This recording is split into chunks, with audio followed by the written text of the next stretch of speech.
Haleluya, haleluya, haleluya. Bwana Yesu apewe sifa, Bwana Yesu asifiwe. Na wasalimu katika jina la Bwana wetu Yesu Kristo. Ni mwalimu wenu Joseph. Leo nataka nitoe ushuhuda. Huo ushuhuda huo ulitokea jana. Nataka nitoe ushuhuda kilichotokea jana. Kimetokea jana na ikatokea na leo. Kwa hiyo nakiongea hiki kitu kwa sababu kimenikaa hapa kwenye moyo. Kwa hiyo inabidi nikitoe ili nibaki huru. Maana sina mtu wa kumwambia. Wote wanatafuta vyao. Lakini nikisema kwa hapa nakuwa niko huru kuongea. Hii kitu jana nilikuwa maeneo yangu ya kazi, kuna kanisa ambalo limejengwa, kanisa jipya. Kanisa la Assemblies of God TAG. Kanisa la Askofu Lazolo, hao waliojitenga na Moses Kolola, hawa waliojitenga hawa. Mpaka wakapelekana mahakamani wakawa wanadai kwamba kanisa ni langu, kanisa ni langu. Hivi wewe uanzishe kanisa la Yesu Kristo, kanisa la mbinguni, afu mpeleke mtu mahakamani ukadai kanisa ni lako? Una akili kweli wewe? Wewe ndio ulikufa msalabani kwa ajili ya watu. Wewe ndio ulisamehe watu dhambi. Unapelekana mahakamani na mtu eti kanisa ni lako. Wewe ni Mungu. Wewe ni Yesu. Huu ujumbe wafikia wote wanaogombania makanisa.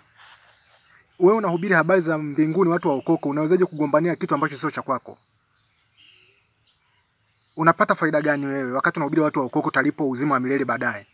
Kipi unalipo ambacho mpaka unapelekana na mtu mahakamani, unapoteza muda wako kwenda kupelekana mahakamani na mtu kisa dini? Hivi inawezekana vipi sasa wewe hubiri habari za mbinguni mpeleke mtu mahakamani kwa kudai kile kitu kwamba ni cha kwako? Tuachane na haya. Ili kanisa leo nalisema kanisa la TAG. Leo ujumbe wajifikie ujumbe. Jana wakati naenda dukani nikakutana na kijana mmoja wa hapo. Akaniambia, "Brother samani, vipi poa?" Nakuwa naongea na simu. Nikamwambia yule aliyekuwa naongea naye, nikamwambia, "Hebu nisubirie kidogo niongee na huyo mtu hapa kwa heshima kama Watanzania tulivyo. Mtu kama anaongea na simu anakata simu ili kuongea na mtu anayemuulizia kitu. Watanzania ni wakarimu sana." Nikamwambia, karibu ndugu." Akaniambia, "Bwana na kuona unapita pita pale maeneo ya kanisani kwetu, unafanya kazi pale jirani. Kwa hiyo nilikuwa naomba uje usikilize neno la Mungu. Tunakualika uje." Nikamwambia, "Nashukuru. Mimi mwenyewe ni Mkristo, nimeokoka, kwa hiyo nashukuru. Tunakuomba uje kanisani kwetu." Nikamwambia hivi, "Mimi nimeokoka. Wewe unajua mimi nasali wapi?" Akanambiaje, "Sasa tuangalie unasali wapi. Si umeona hapo kuna Waluthran, pale wa Katoliki." Akawa anaonyesha makanisa ambayo yako jirani yake. Hapa niko Mjoholoni, hapa Moshi Kilimanjaro. Mjoholoni. Akanionyesha kanisa la Lutheran, akanambia pale wanamwabudu Mungu. Akanionyesha Katolika, akanambia pale wanamwabudu Mungu. Akanambia hata Waislamu wanamwabudu Mungu. Nikamwambia hivi, "Wewe una akili timamu kweli?" Akanambia, "Ndio ninazo." Nikamwambia, "Hapana, nyinyi mmeshaathiriwa na wewe TAG wenu. Mnajiita makanisa ya uamsho wa shetani. Mmeshaathiriwa na mafundisho." Nikamwambia hivi, "Umesema hao wanamwabudu nani? Mwenyezi Mungu. Wale wanamwabudu nani? Mungu. Waislamu wanamwabudu nini? Mungu. Sasa kama mimi mwenyewe namwabudu Mungu, huko kwenu unakuja kutafuta nini?" Akanambia, "Sio kuja kusikiliza habari za Mungu." Nikamwambia, "Kwa hiyo huko nilipo mimi hakujanitosheleza mpaka nije kwenye kanisa langu, kwenye lenu ambao wanafundisha Mungu. Ni Mungu yupi ambao kule wenyewe tunamhubiri Mungu huyo? Kule tunamhubiri Mungu huyo. Kuna sababu gani nakuja kwenu?" "Kwetu bwana kuna vitu tofauti." Nikamwambia hivi, "Kwa hiyo Mungu alibadilisha vitu vya tofauti ambavyo huko anavifanya huko kwenu hamna?" Akanambia hivi, "Unajua Mungu alisema ni heri wale wasikilizao neno la Mungu." Akaanza kunisomea pale theology. Nikamwambia hivi, "Hayo maneno unaoniambia una andiko?" Akanambiaje, "Sio andiko, sina kuambia maneno mazuri ya Mungu." Nikamwambia, "Samahani, mimi ni mchungaji, ni mwalimu, ni mwinjilisti, ni askofu, ni mwalimu, yani vyote mimi ninavyo. Kwa hiyo wewe ungekuja vizuri, ungeniambia, 'Bwana tunajifunza habari za Kristo, karibu tujifunze habari za Kristo,' ningekuelewa. Lakini unaoniambia kwenye Biblia hayapo. Kwa sababu ulishajikanyaga, uliponiambia watu wote wanamwabudu Mwenyezi Mungu, hapo ndipo uliponifuruga. Kwa sababu mimi nikianzisha kanisa pale jirani yenu, kaja kufungua kanisa, ina maana kwamba nyinyi mtakuwa hamfundishi Mungu. Nataka watu waje kwangu ambao mimi nafundisha ukweli. Na ndio maana makanisa mengi yapo kwamba watu wanadanganya, watu wanaamua kutoka wakafundisha ukweli. Sasa nyinyi kama mmeshaathiriwa na huu muungano wa wachungaji, kama mmeshaathiriwa na hivi vitu vinavyoendelea kwamba watu wote tuko sawa, kwa hiyo wote tunaabudu miungu sasa. Maana dini zilikuwepo kabla hata ya Uislamu, wakati Ukristo upo, Katoliki upo, ulianzishwa mwaka 334 na Mfalme Konstantino ukaenda kule Saudi Arabia, ukaanzishwa Ukatoliki kule, baadaye Muhammad akaanzishwa Uislamu mwaka 610. Kwa nini alianzisha wakati tayari wale wanamwabudu Mwenyezi Mungu? Na kwa nini mwaka 1500 kanisa la Lutheran likaanzishwa wakati wanamwabudu Mwenyezi Mungu? Kwa nini mwaka huo 1500 Anglikana ikaanzishwa wakati wanamwabudu Mwenyezi Mungu? Japokuwa leo tena Waanglikana wameasi. Ule kiongozi wao mkuu ameenda kusali na papa, wamefanya ibada pamoja, wakati King James alitoa agano jipya akatoka kwenye Ukatoliki akaonyesha ubaya wao. Leo wameungana. Kuna nini tena? Kipi cha kweli sasa kilichobaki kwa sasa kwa maisha tunayoishi? Hamna kitu. Kwa hiyo yule bwana alivyoona naanza kumtolea maandiko, akaanza kufoka sana pale. Nikamwambia hivi, yani vyote tulivyoviongea wewe hujanitolea andiko hata moja linalonipa ushahidi wa mambo unayoniambia. Mimi ni Mkristo ambao sifuati theology, nafuata maandiko, nionyeshe ubaya wangu, nionyeshe kitu ambacho nataka nikipate. Yule bwana wenzake walikuwepo watatu, hawakuongea chochote, wakaondoka. Leo na wakati napita asubuhi nikaitwa tena wakiwa wako kama 6. Ila sio wale wajana wengine. Wakanambia, baba samahani tunakuomba. Akasema leo jioni tuna ibada, tunakuomba uje ushiriki na sisi. Nikamwambia aje, nashukuru, hata jana wenzenu nilikuwa walinifuata lakini walinivuruga. Labda nyinyi mtakuwa na hekima kidogo. Akanambia walikuvuruga nini? Nikamwambia jana wakati natoka pale akaniita, akaniambia njoo kwetu tunahubiri habari za Mungu jioni uje ushiriki na sisi. Nikamwambia hivi, mimi ni Mkristo, nimeokoka. Akaniambia hata kama umeokoka njoo tuhubiri habari za Mungu, maana habari za Mungu ni nzuri, ni tamu, wewe njoo tushiriki tu pamoja. Nikamwambia kwa nini nije? Kwani mimi nimekwambia nimeokoka, kuna shida gani? Akasema simuona hao wa Lutheran wameokoka, wanamwabudu Mungu, Wakatoliki wale wanamwabudu Mungu, na Waislamu pia wanamwabudu Mungu. Nikamwambia wewe una akili? Kama hao wanamwabudu Mungu wanakuja kwako kutafuta nini? Yaani mtu kwake anakula chakula, anashiba. Na umemkuta anakula chakula na shiba. Unamwambia acha hicho chakula chenu unachokula njoo ule kwetu. Wewe uone kama mnaenda kumwekea sumu. Unataka muue mtoto wa watu Na hicho chakula kila kikimpalia na wakati kwao alikuwa anakula. Baadaye yule mama akaniambia, hapa kweli alikosea. Nikamwambia haya sawa, nyinyi ni wakina nani? Wale hawamhubiri Mungu? Akanambia je, kiukweli wale wanamhubiri Mungu. Nikasema sasa mimi hapo nakuja kufanyaje wakati mimi nimeokoka? Wakaniambia wewe unaabudu wapi? Nikamwambia sasa kuabudu kunaingiliana wapi? Mtu ashakwambia mimi ni Mkristo, nimeokoka na mpenda Yesu. Umesema Waislamu na muabudu Mungu, Walutheran na muabudu Mungu. Alafu unaniuliza dhehebu langu, maana yake nini? Nikaanza kuwa mkali. Wakakusanyika wakawa wengi. Akasema baba usiwe mkali. Kwani shida ni nini? Nikamwambia huyu ananiambia nije niabudu na mimi nimemwambia nimeokoka ni Mkristo. Na muamini.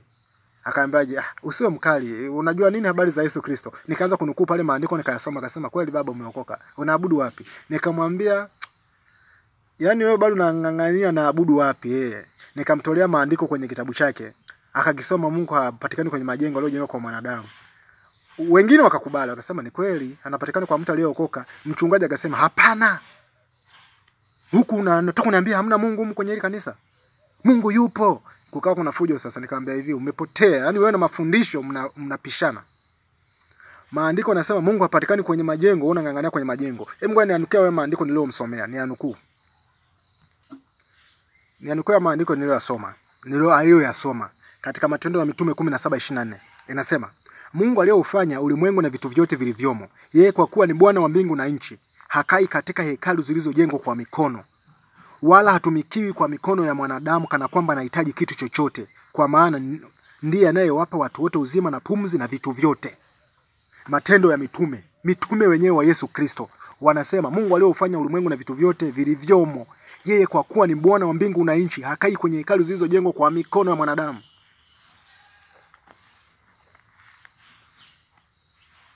Na mitume wa Yesu Kristo ukisoma kuanzia mpaka pale Galatia 2, Galatia 1, Galatia sura ya kwanza, Galatia sura ya pili, mitume wa Yesu Kristo walikuwa wanakaa kwenye nyumba, kwenye chumba kimoja walichokuwa wamepanga. Kijana mmoja alikuwa mwanafunzi wa Yesu Kristo, alikuwa Marko, walikuwa wamepanga kwenye kile chumba. Hawakuwa kwenye hekalu la Sulemani, hawakukusanyikia kule, walikuwa hawakai kule. Walikuwa wanakaa kwenye nyumba, wanaenda kuhubiri habari za kuokoka kwa watu. Baadaye akimaliza kila mmoja anaenda nyumbani kwake. Biblia yenyewe mnasomaga wapi? Halafu watu hao wa TAG hawajuagi maandiko kabisa, yapo kichwani mwao. Wana mapokeo tu wanadanganywa. Hapa mimi niliposoma hapa, Mungu hapatikani kwenye majengo. Nimekosea wapi mpaka wao jamaa wananikolea wakali? Wanataka kupigana, wanajaza huyo mchungaji anajaza sumu. Bwana, tusijivunie kutoa pepo. Kutoa pepo, mtu yote anatoa pepo. Hata Waislamu wakiamua wale majini yanawatoka, wakikazia jina la Yesu, wakaomba kwa jina la Yesu tu. Pepo toka kwa jina la Yesu na kuamuru kwa jina la Yesu, mwachie mtu huyu kwa mamlaka ya jina la Yesu na kuamuru wa jini toka. Kuanzia sasa jini linatoka, mtu yoyote akikazia jina la Yesu linatoka. Lakini kuzimu kuko pale pale, kwa sababu matendo yako utalipo kwa matendo. Kutoa pepo ni jina la Yesu, alitoa mamlaka kwa kila aminiye. Ila matendo yako ndio yatakayohesabiwa. Haya, baada ya hapo nikatoa andiko lingine tena. Ukianzia Matendo ya Mitume 7:46 inasema, aliyepata fadhili mbele za Mungu, naye mpaka siku za Daudi, aliyepata fadhili mbele za Mungu, aliomba ampatie Mungu wa Yakobo maskani, lakini Sulemani alimjengea nyumba. Ila yeye aliye juu hakai katika nyumba zilizofanywa kwa mikono, kama vile anavyosema nabii, mbingu ni kitu changu cha enzi, na nchi ni pa kuwekea miguu yangu. Ni nyumba gani mtakao nijengea, asema Bwana? Au ni mahali gani nitakapo starehe? Si mkono wangu uliofanya haya yote? Enyi wenye shingo ngumu, msiotahiriwa mioyo wala masikio. Enyi wenye shingo ngumu, msiotahiriwa mioyo wala masikio. Siku zote mnapinga Roho Mtakatifu. Mnampinga Roho Mtakatifu kama baba zenu walivyofanya, na ninyi vivyo hivyo. Kwa hawa tunaweza kusema hawa TAG wana shingo ngumu. Hawajatahiriwa moyo, hawajayama andiko hayajaingia moyoni kwamba Roho Mtakatifu anakaa wapi, kwamba Roho Mtakatifu nyumba yake ni ipi. Haya maneno walipoyasikia hawa wa TAG hawa wamefoka. Humo Mungu yumo, wao umelaniwa. Hivi jamani, aliyelaniwa anafuata Biblia jamani? Aliyechanganyikiwa anafuata Biblia? Sasa kama wa TAG hawafuati Biblia, wanafuata kitu gani? Wanajiita makanisa ya mwisho wa vavimini. Na mafundisho yao Mungu haangalii mwili, wanakaa wanatembea uchi. Halafu wakiingia kwenye hao makanisa yao wanachukua kanga wanajifunika. Vitu vya ajabu. Yaani Mungu haangalii mwili, halafu wanakuja wamevaa vimini vya hapa. Halafu akifika wanafunika kanga, wanakaa eti wasionekane mbele, wasionye aibu yao ya uchi wao usionekane. Kama Ufunuo 16:15 unavyosema, vaa nguo ndefu, aibu ya uchi wao uko usionekane. Wao wanajifunika na kanga, wanajistiri. Sasa kama Mungu haangalii moyo, mnaingia na mavitenge ya nini? Mnavaa vimini, mtu mkikaa naye kwenye daladala anajua ni kahaba. Ukifika kanisani kwenu huko kwa yao kanisani wa TAG, mnachukua mtandio kitenge ndio mnajifunga mbele mnapokaa. Hivi nyewe mna akili timamu kweli? Hii kitu acha isemwe. Mungu haangalii mwili. Hayo makanga mnaojifunika huko mbele mnapokaa. Ya nini sasa, muache tu. Vaeni hizo nguo zenu za ndani, tembeni hivyo kama wazungu tuone sasa. Lakini Biblia inasema usitamani, lakini ole wake atakayesababisha. Sasa usitamani. Tusitamani nini sasa na mnatembea uchi? Hivi nyewe mnajielewa kweli nyewe wa TAG? Mafundisho yenu hayo, Mungu wenu huyo mpya huyo ambaye yeye haangalii mwili, hayo maandiko simu yanatoa wapi? Kama mnaandiko nipenda hayo maandiko yenu, Mungu haangalii mwili. Wakati Biblia imesema pale kwenye Wathesalonike wa kwanza 4:3, maana Mungu hakututia katika uchafu bali katika utakaso. Maana haya ndio mapenzi ya Mungu, utakaso kwenu mwepukane na washareti. Kila mmoja wenu ajue kuuweza mwili wake katika utakatifu na heshima. Miili yenu nyinyi tu hamuiweki kiheshima na adabu wala utakatifu. Ni Mungu yupi huyo ambaye yeye huyo mnaongea vitu ambavyo hata hamjui, hata maandiko hamna? Hii kanisa imeshachanganyikiwa jamani, kabisa imeshachanganyikiwa. Haina maandiko. Hii Biblia hawaheshimu. Hii Biblia tu inatumika kama chambo.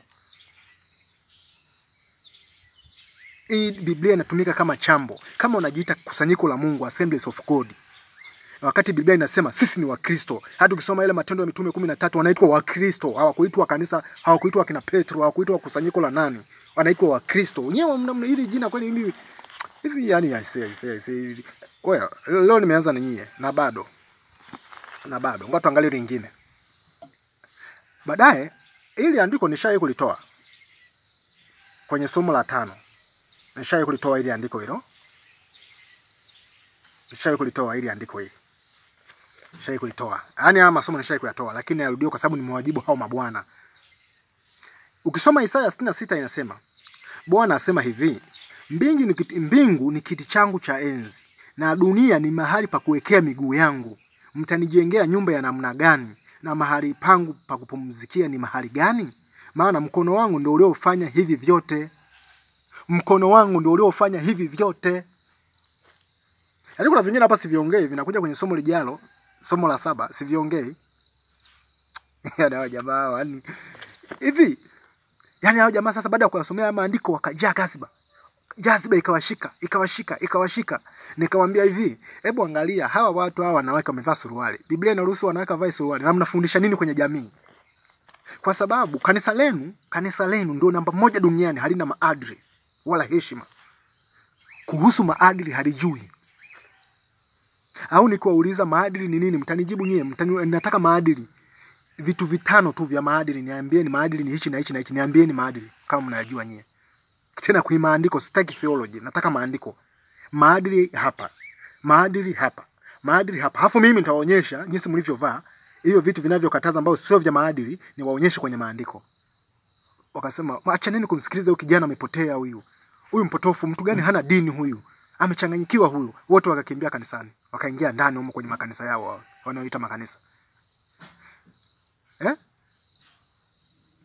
Hebu huu ni ushuhuda hawa mawakili wa shetani. Yani kuna dini zipo kwa ajili ya kusambaza dhambi tu. Kuna dini zipo kwa ajili watu watende dhambi tu. Kuna dini zipo kwa ajili watu waende motoni tu. Kuna dini zipo kwa ajili watu wakose uzima wa milele. Moja wapo ni hii. Kama Biblia hawaifuata waisikilizi, wao ni wakina nani? Wanijibu na ujumbe umushe kabisa uwafikie. Haya mambo niliyosoma wayaongee haya na hili kanisa lao, hizi kanisa lao. Hivi kwa nini haya kanisa mapya haya yanaodusumbua haya yanapokuja mapya yanachukua watu tu, yani haina mipaka? Wana shida gani hao watu? Wamechanganyikiwa. Ila 90% wa Kristo wana ugonjwa wa akili kichwani, hawako sawa. 99% wa Kristo wote hawajui Biblia, hawajui hiki kitabu hichi, hawakijui. 99%. Na hiyo 1% wanaokijua hawaongei, wamenyamaza. Yaani wamenyamaza kuogopa kutengwa na ndugu zao, kuogopa kuja kutembelewa, kuogopa kwenda kutembelea na kuwatembelea watu kwamba watatengwa. Sasa huo ni Ukristo, huo ni ujinga. Kwani Kristo alisema mtatengwa kwa ajili ya jina langu, mtafukuzwa kwa ajili ya jina langu, watawaua kwa ajili ya jina langu. Yote tuliandikiwa kwamba tutatengwa, wa marafiki watapungua. Sasa katika Ukristo kukataa dhambi ni kipi kibaya? Kukemea dhambi katika Ukristo ni kipi kibaya? Katika kuacha kushirikiana na miungu ni kipi kibaya? Kama dini zote zinamhubiri Mungu, basi ni miungu. Maana kwa nini wanagombana? Kwa nini wanauana? Kwa nini mchungaji asiende kufundisha kanisa hili? Kwa nini yule mchungaji akija akisikia watu wanafundishwa na kosea, kwa nini asiende kuwarekebisha? Ni miungu, mizimu hii, miungu hii. Hata Biblia imesema kwenye Wakorintho wa kwanza 8 na 9 kwamba miungu inaabudiwa iwe mbinguni iwe duniani, inaabudiwa. Lakini kwetu sisi Mungu ni mmoja, aliye Aba, yani Baba, ambao yuko na mmoja tu, Yesu Kristo, ambao vitu vyote vimetoka kwake. Wote tungekuwa tunahubiri hivi tungekuwa moja. Bwana nimalizia andiko moja hili na wenyewe walisome. Moja halifai, na haya mawili tu ya TAG yanawahusu. TAG inawahusu. Kwanza wana wachungaji wa kike. Biblia inasema kuna mchungaji wa kike. Wana mashemasi wa kike. Biblia inasema kuna shemasi wa kike. Yaani kipi wanajifuata hawa jamaa? Kipi wanajifuata hawa jamaa? Ngoja tusome maandiko mawili haya. Haya ni ya kwao. Nasoma kwenye kitabu cha Tito 2:6. Tito 2:6. Nasoma kitabu cha Tito 2:6. Huu ujumbe ni wa kwangu mimi, unaowahusu wa TAG. Mimi nilivyo, mimi ni nani? TAG inawahusu ujumbe. 2:6. Inasema vivyo hivyo Na vijana waume waonye kuwa na kiasi katika mambo yote, ukionyesha wewe mwenyewe kuwa kielelezo cha matendo mema, na katika mafundisho yako ukionyesha usahihi na ustahivu na maneno yenye uzima yasiyoweza kuhukumiwa makosa, ili yule mwenye kupinga atayarike, kwa kuwa hana neno baya la kunena juu yetu. Mimi natetea Wakristo wote watakatifu, Wakristo wote waliojitenga na mafundisho yenye uongo, Wakristo wote waliojitenga na wale watenda mabaya, Wakristo wote waliojitenga na dini zinazohubiri uongo, dini za mpinga Kristo, dini za masanamu, dini za wapiga hela, dini za waongo. Mimi nimewatetea ili tunaposhtakiwa kitu tusionekane kuwa tunakosa lolote. Kwa hiyo maneno yangu nayo kuwa nayaongea, nyinyi wachungaji, maaskofu, nyinyi wa TAG, mwe mnaonyesha usahihi kama mimi ninavyoonyesha. Na mimi maneno yangu nayo yaongea, mwe mnaonyesha usahihi kwa kuyakosoa kwa kupitia maandiko kama nakosea wapi. Maana mimi kwenye Biblia nimemaliza. Kama nimekosea nimesahau tu. Kama nimekosea nimefanyaje? Nimesahau tu maandiko. Ila sisahau kama nyie bila kujua. Hata ukipewa Biblia masaa 3, hata ukae nayo mwezi ujibu hutoi. Kwa nini mnashika Biblia hamjui kuifundisha? Kwa nini mnashika Biblia hamjui kuitumia? Mimi naonyesha usahihi kwenye mambo yangu yote kama kijana. Naonyesha usahihi ili unaponishtaki kitu onyesha ushahidi. Jamani, Biblia tamu kuijua. Yaani hakuna mpinga Kristo atakaye katiza mbele yako. Tuangalie kitabu kingine hapa, Petro wa kwanza 3:12. Inasema hivi. Petro wa kwanza. Hiki kitabu nilichokuwa nimekisoma kwanza nimesoma Tito 2:6. Tito 2:6. Utasoma hiyo Tito 2:6. Mpaka mwisho utaelewa tu kinachoendelea pale. Huko mbele Yesu ni Mungu wako, Yesu ndiye, yani ukisoma tu 6 mpaka 9 utaelewa. Ila maandiko niliyosoma. Ukisoma hii waraka wa kwanza wa Petro. Waraka wa kwanza wa Petro 3:12 inasema, huu ni ujumbe kwa TAG, kanisa la Assemblies of God, TAG wa wote hao. Lile kanisa la Askofu Lazaro la Kolola, wote ujumbe unawahusu, wote wasome. Wamepungukiwa neema, ni maskini wa roho, wa neno. Maskini wa roho. TAG ni maskini wa roho. Ni matajiri wa mapokeo. Na ni mawakili wa tembea uchi duniani, ni mawakili wa vadhimini duniani, ni mawakili, ni maagenti, ni mabalozi wa utupu duniani. Maana wao mafundisho ya Mungu haangalii mwili, alafu hayo maandiko hawana kwenye Biblia. Hawana, Mungu anaangalia mwili, hawana hayo maandiko kwenye Biblia. Ndio maana Biblia hiyo tutakuja kuisoma baadaye, nitakuja kuifundisha, sitaki kuifafanua zaidi. Lakini hao ndio mawakili. Huu ujumbe unawahusu. Inasema, kwa kuwa macho ya Bwana huwaelekea wenye haki, na masikio yake husikiliza maombi yao. Narudia. Kwa kuwa macho ya Bwana huwaelekea wenye haki, na masikio yake husikiliza maneno yao, bali uso wa Bwana ni juu ya watenda mabaya. Jamani.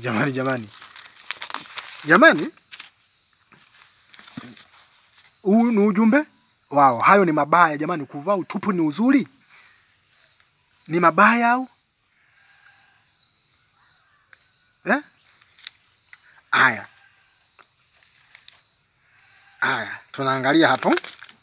Tunaendelea, haijaisha. Tunaendelea. Naye inaendelea inasema, naye ni nani atakayewadhuru mkiwa wenye juhudi katika mema? Mstari wa 14. Lakini mjapoteswa kwa sababu ya haki, mna heri, msiwaogope kutishwa kwao, wala msifadhaike, bali mtukuzeni Kristo Bwana mioyoni mwenu. Mimi namtukuza Kristo kama Mkristo wa kweli. Na nakataa mabaya yote ya TAG wanayofanya, na kemea kwa jina la Yesu. Siwezi kuvumilia. Yaani mimi nimekaa kimya, lakini wao wananifuata tu, wanajiona wao ni watakatifu wakati hamna chochote wanajua. Hawana hata andiko moja wanaolijua. Lipi wanajua? Fundisha hapo Mungu haangalii mwili, mnatembea uchi, mnavaa uchi, alafu mkifika kwenye makanisa yenu mnavaa mnachukua mitandao mnajifunika. Mnaziba nini sasa? Kama Mungu haangalii mwili, kile mnaziba nini pale? Mnachokiziba pale ni nini? Mbona mchungaji havai pensi? Mbona waumini wenu wa kiume havai pensi? Hawaje wamevaa singrendi. Lakini huko kwenu wanawake wanavaa visingrendi, wanaweka mawigi ya bandia, wanaweka makucha ya bandia, wanavaa vimini. Hivi huo si uchafu? Mbona wa kiume hawafanyi hivyo? Mbona siye kuwaona wanakuja wamevaa vipensi huko? Wamevaa singrendi huko. Chafu kabisa. Haya, naendelea. Lakini mjapotezwa kwa sababu ya haki mna heri. Mimi na heri, msiwaogope kutishwa kwao. Siogopi kutishwa na nyinyi. Wala msifadhaike, bali mtakaseni Kristo Bwana mioyoni mwenu. Namtukuza Kristo sana moyoni mwangu. Haya, 15. Mwe tayari siku zote kumjibu kila mtu aulizaye habari ya tumaini lililo ndani yenu, lakini kwa upole na kwa hofu. Mstari wa 16. Nanyi muwe na dhamiri njema, ili katika neno lile mnalosingiziwa watayarishwe wale wautukanao mwenendo wenu mwema katika Kristo. Maana ni afadhali kuteswa kwa kutenda mema, ikiwa ndio mapenzi ya Mungu, kuliko kwa kutenda mabaya. Mimi nimewauliza tumaini lililo ndani yangu. Kwa nini sishiriki na ninyi kwenye mambo ya ibada? Kwa nini sishiriki na ninyi kwa kuwa mnatembea uchi, nikiingia kwa tu kutamani hamna chochote ninachobarikiwa? Mnanihubiria tu mambo ambayo hata siwezi kuyahubiri huko mtaani. Nimeonyesha usahihi. Lakini nyinyi mnanihukumu mimi kwa sababu sishiriki na ninyi. Hukumuni. Halafu mtakutana na watu kama mimi watauliza maswali hivyo mnavyofanya mkose maandiko, mtafukuzwa kama mbwa. Mtafukuzwa kama mbwa. Na Biblia katika ile wa Filipi 2 imesema sisi sio mbwa, jikateni na mbwa, yani mjikate na mbwa. Mjikate na watenda mabaya. Sisi mtowala tumwabudu Mungu kwa roho, tumwabudu katika mwili. Katika roho, huku matendo yako wewe. Biblia inasema ewe kwenye ile Mathayo 23, ewe Farisayo mnafiki, safisha kwanza ndani ya kikombe. Nje nako kutakuwa safi. Wao unasafisha ndani tu afu nje wanaweka tupu. Kuna mtu anaokoka anatembea uchi? Hivi kuna mtu anaokoka anakuja amevaa kimini? Kuna mtu anaokoka anakuja na amevaa suruali? Hizi mara zingine za ajabu Asante sana Yesu. Asante sana kwa kuniokoa. Asante sana kwa kuniongoza. Asante sana kwa kulijua neno lako. Najivunia wewe. Kwa sababu yule mtu wa makofia wala wanajiita maaskofu, haya hawayajui haya. Na kushukuru, wabariki watu waweze kulijua, hawa watu wote wajue. Ikiwezekana hata wao maaskofu waokoke kama Paulo alivyosema kwenye ile Matendo ya Mitume 20 kwamba nataka wote waokoke wawe kama mimi. Hata mimi natamani hivyo wote wajue Biblia ili wasidanganywe tena na wa matapeli. Bwana, huu ujumbe wafikie TAG. Yani usikilize yote, itakusaidia. Utajifunza kitu. Asanteni. Ni mwalimu wenu ule Joseph Andrea. Acha Biblia Iseme TV. Acha Biblia Iseme TV. Kwa nini connection yangu inaitwa Acha Biblia Iseme TV? Acha Biblia ijielezee yenyewe. Sasa unaelezea wewe umekuwa nani? Umekuwa mshauri wa Biblia? Acha Biblia ijielezee yenyewe inataka nini? Acha Biblia iseme. Ndio maana channel moja tu duniani lenye halisia ni Biblia. Hii channel yangu tu moja. Acha Biblia Iseme TV. Acha Biblia iseme, usisemee Biblia. Biblia inaposema kitu fulani ni dhambi, onyesha kwenye Biblia hiki kitu ni dhambi. Mimi nimeonyesha ubaya wao. Acha Biblia Iseme TV. Tamu sana. Bwana, huu ujumbe ufikie TAG wote. Watu wa TAG. Rafiki yangu mmoja anaitwa Emmanuel yuko hapo Moshi Stand. Emmanuel, huu ujumbe ukufikie. Isikilize, hii inakuhusu na wewe TAG pia. Na wewe ni mchungaji, tumesoma wote chuo, tumemaliza, tumeingia kwenye utumishi, tumehubiri. Mimi nimetoka, nimekuacha, unaendelea na kazi yako ya uchungaji. Huu ujumbe unakuhusu na wewe pia. Unakuhusu na wewe pia Emmanuel. Usikilize ujumbe, utakusaidia jamaa yangu. Yaani usikilize, utakusaidia huu ujumbe. Maana nikija hata kwenye Biblia utaipinga, Biblia utaikataa, umefundishwa mapokeo nyie. Hamna mnachokubaliana kwenye Biblia, Biblia ilichoandika kwamba hiki kitu ni sahihi. Hakuna mnachokubaliana nacho nyie TAG, hakuna hata kimoja. Mnachojua tu ni kuvaa vimini. Kuwaruhusu wanawake wavae vimini. Mnachojua tu ni mapokeo. Mnachojua tu ni kujidai kwamba nyie ndio watu wa uamsho. Uamsho ni kuokoka, hamna cha uamsho. Uamsho ni kuokoka na kumwamini Yesu Kristo kuwa Bwana na Mwokozi wa maisha yako. Hakuna tumaini lingine isipokuwa ni Yesu Kristo Bwana tu. Omba kwa jina la Yesu, usiweke jina lingine. Sio nyewe mnavyoomba mnachanganya mafaili. Mnaanza kuomba, Mungu tunakushukuru, tumekuja mbele zako. Baba tusaidie, Baba tusaidie. Jini likiamka, huwezi kuomba tena kwa hao majina. Mungu tusaidie, huwezi, wala jini halitoki kamwe. Huwezi kulitoa jini kwa jina la Baba kamwe halitoki. Mnarudi kwa mfalme wa wafalme, Yesu Kristo Bwana. Aliyekufa msalabani akafufuka akasema atakuja siku ya mwisho kwa hukumu wote watendao dhambi kwa kuwalipa kwa matendo yao. mnaanza kusema kwa jina la Yesu toka pepo. Tunakuamuru pepo kwa toka kwa jina la Yesu. Toka kwa jina la Yesu. Hilo jina mnalikazia mpaka pepo linaondoka. Huyo mtu ndio sahihi mumhubiri. Huyo mtu ndio password. Huyo mtu ndio peke yake mumshikilie. Mkishamshikilia Yesu ndio mtaanza kukutana na maadili ni nini, heshima ni nini, utaratibu ni nini. Sasa sivyo nimaliza. Sema andiko anakuja matamu matamu. Ngoja niwafundishe kuhusu maadili ni nini, maana hawayajui. Hawa wa TAG rafiki yangu Emmanuel na wewe kufikia ujumbe ni kama wanafiki, yani waita wanafiki. Hebu ngoja tumsikilize Yesu mwenyewe anasemaje. Yesu anasema hivi, hao ni wanafiki. Ole wenu waandishi na mafarisayo wanafiki. Hao ni mafarisayo wamevaa kanzu tu ni joho tu wa TAG. Ole wenu waandishi na mafarisayo wanafiki, kwa kuwa mnasafisha nje ya kikombe na chano, na ndani yake vimejaa unyang'anyi na kutokuwa na kiasi. Ewe farisayo mnafiki, safisha kwanza ndani ya kikombe ili nje nayo ipate kuwa safi. Hivi kumbe Yesu anatuambia tusafishe ndani ya kikombe na nje nako kuwe safi. Kwa hiyo wa TAG nyinyi mnafundisha watu wasafishe hata vyombo vyao, wasafishe ndani tu, nje wasisafishe. Ni kweli wanaoosha vyombo wanaosha hivyo ndani tu na wanasafisha nje wasafishe? Na ndio maana hata tunapokwenda kujisaidia, natumia lugha chafu lakini mnisamehe. Tunapokwenda kujisaidia ni lazima ujisafishe nje. Kwa sababu tumetoa uchafu ndani, lazima nje kufanyaje? Tujisafishe. Sasa hawa watu wao wanasafisha ndani tu, nje hawasafishe. Hawa ni watu gani? Mbona hata mafundisho hayajui? Mbona Yesu amesema kwamba safisha ndani ya kikombe na nje nako kutakuwa safi? Yaani utasafisha kote, nje na ndani, kote kutaendana. Huwezi kusafisha sehemu moja tu. Kwa lazima matendo yako ya ndani yasafishike na huko nje nako tena lazima uwe mtakatifu. Watu endelee tena hapa. Ole wenu waandishi na mafarisayo wanafiki, kwa kuwa mnasafisha nje ya kikombe na chano, na ndani yake vimejaa unyang'anyi na kutokuwa na kiasi. Ewe farisayo, safisha kwanza ndani ya kikombe ili nje nayo ipate kuwa safi. Ole wenu waandishi na mafarisayo wanafiki, kwa kuwa mnafanana na makaburi yaliyopakwa na chokaa, nayo kwa nje yanaonekana kuwa mazuri, bali ndani yamejaa mifupa ya wafu na uchafu wote. Vivyo hivyo ninyi nanyi kwa nje mwaonekana na watu kuwa wenye haki, bali ndani mmejaa unafiki na maasi. Hao jamaa kweli wana maasi kweli, wengi wamezaza nje wanazaliana huko. Hawana waume. Sasa wana hivi vituko sana. Mimi nimevishuhudia na nimeviona, maana nimesali kwenye makanisa yao. Haya. Ole wenu waandishi na mafarisayo wanafiki, kwa kuwa mnajenga makaburi ya manabii na kuyapaka maziara ya wenye haki, na kusema kwa sisi tungelikuweko zamani za baba zetu, tungelishirikiana nao katika damu ya manabii. Hivi wajishuhudia wenyewe ya kwamba ninyi ni wana wao waliowaua manabii. Kijalizeni basi kipimo cha baba zenu, enyi nyoka wana wa majoka, mtaikimbiaje hukumu ya Jehanamu?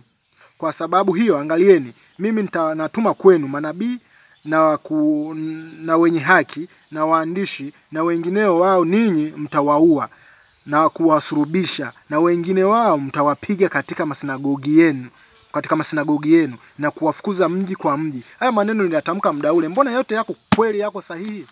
Hawa jamaa sio sawa, hawa jamaa wafai kabisa. Ndio maana huyu jamaa huyu mmoja anajiita yule Askofu Magembe aliwaongelea mpaka kamua kuacha. Lakini na yeye sijui kwa nini amepotea, amenyamaza mpaka sasa hivi. Inaonekana na yeye alikuwa na kitu. Alikuwa na kitu kinamsibu au ametishwa, ndio maana kanyamaza. Lakini mzee yule aliyejiangua akasema alifati maadili, ameenguka na yeye. Na iko kimya sasa, sijui kwa nini. Kwa nini? Ukristo huwezi kukaa kimya, ni kurekebishana watu wayaache wakae kwenye msingi imara. Ukristo sio kukimbia, ni kumwambia mtu mabaya yake aweze kunyoka, asimame. Jamani ngoja tuishie hapa. Maana maneno ni mengi. Kuisema TAG haishii hapa. Maneno ni mengi, makosa ni mengi.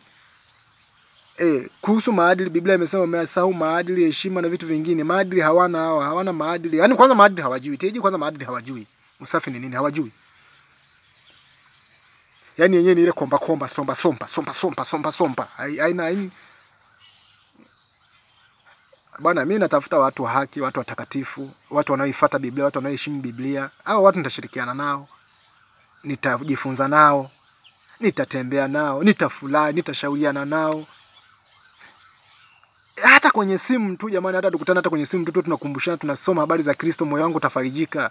Hata mkinipigia simu, hata mkicomment tu, moyo wangu utafarijika. Hao watu wako wapi? Mbona siwaoni Tanzania? Wako wapi hao watu? Jitokezeni basi jamani. Mbona kama vile kipindi cha Elia kwamba niko peke yangu, hakuna mwingine. Bwana akamwambia wako 7,000. Nimejishazia wasiopiga magoti kwa Baliali, kwa miungu mingine. Wapo watu wasiokubali kwenye hii muungano wa makanisa, wapo. Wako wapi sasa hao watu? Na mimi kwa hiyo nimebaki kama Elia sasa, nimekuwa Elia sasa na mimi sasa leo. Yesu Kristo, wako wapi hao watu wako? Wako wapi wanaokuamini wewe peke yako, waamini miungu mingine, waamini muungano? Wako wapi hao watu wako Yesu Kristo? Ujumbe wafate, uwakute, msome maandiko, mfuate kila kitu, nitafurahi sana moyoni TAG mkijirekebisha. Bwana ni mwalimu wenu Joseph Andrea, mwalimu wa maaskofu, wachungaji na wainjilisti Tanzania, mwalimu wa Biblia. Nambari 1, namba moja Tanzania nzima. Sehemu ya 6, sehemu tulitoa ile sehemu ya 6. Sehemu ya 7 inakuja. Wangapi wanataka sehemu ya 7? Nataka tu komenti 5 wanaotaka sehemu ya 7 ije. Kwa nini nilitoka kwenye makanisa?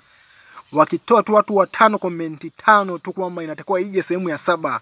Kwa nini nilitoka kwenye makanisa? Sehemu ya 7. Komenti 5 tu nazitaka. 5 tu zikitimia natoa sehemu ya 7. Sehemu ya 7 inakuja na ni ya moto. Na hii nyingine hii sikutaka kuitoa kwa sababu hao jamaa wamenichokoza, nikaamua kuitoa. Kwa hiyo jamani, tujifunze wote pamoja, tusome Biblia. Sana sana soma Agano Jipya. Agano la Kale ni historia ya Wayahudi ya kweli kabisa, Wayahudi wanayopitia na itakayowafika ni ya kweli kabisa. Sisi yani wale Wayahudi wabarikiwe kwa sehemu yao na sisi tubarikiwe kwa sehemu yetu. Ila kuasi kwao kumetupa baraka sisi, lakini na sisi tunapoasi kutakuwa kubarikiwa kwao pia. Kwa hiyo na sisi haka nafasi kadogo tulikopata kutoka kwa Wayahudi tukatumie vizuri, tusikachezee. Katika Yesu Kristo na wageni mbaki salama katika jina la Yesu Kristo na damu ya Yesu Kristo iwalinde. Amen.